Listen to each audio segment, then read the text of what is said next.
Hi, welcome to SS home maker. இன்றைக்கி டே 81 March 23. இன்றைக்கி காலைல தோசை, முட்டை இதெல்லாம் போட்டு சாப்பிட்டாச்சு.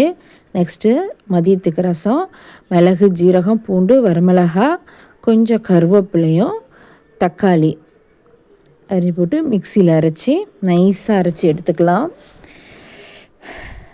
அதை நைஸாக அரைச்சதை ஊற்றிட்டு கொஞ்சம் புளி முன்னாடியே கரைச்சி எடுத்து வச்சிட்டேன். புளியும் கரைச்சி தண்ணி தேவையான அளவு ஊற்றிடலாம்.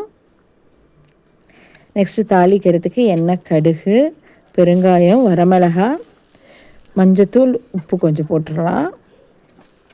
தாளித்து கொட்டினது நல்லா போட்டு இறக்கிட்டு கொஞ்சம் கொதி வரத்துக்கு முன்னாடி இறக்கிடலாம். நெக்ஸ்ட்டு இன்றைக்கி உடைச்சி ஊற்றினா முட்டை குழம்பு.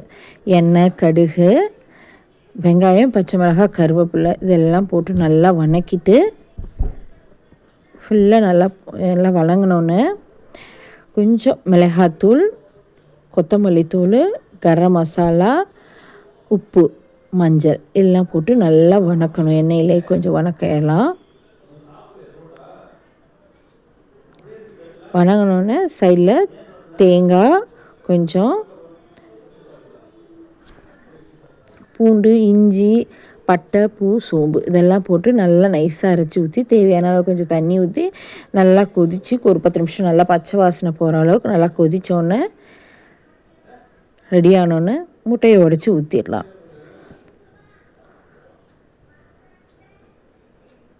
பச்சை வாசம் போயாச்சு. நெக்ஸ்ட்டு முட்டையை உடைச்சி ஊற்றி அப்படியே சிம்மில் ஒரு 10 நிமிஷம் வச்சு ஆஃப் பண்ணிடலாம். இன்றைக்கி ரெடி உடச்சி ஊற்றின முட்டை குழம்பு ரெடி ஆயிடுச்சு. சூப்பரான மதிய லஞ்சுக்கு உடச்சி ஊற்றின முட்டை குழம்பு. தேங்க்யூ.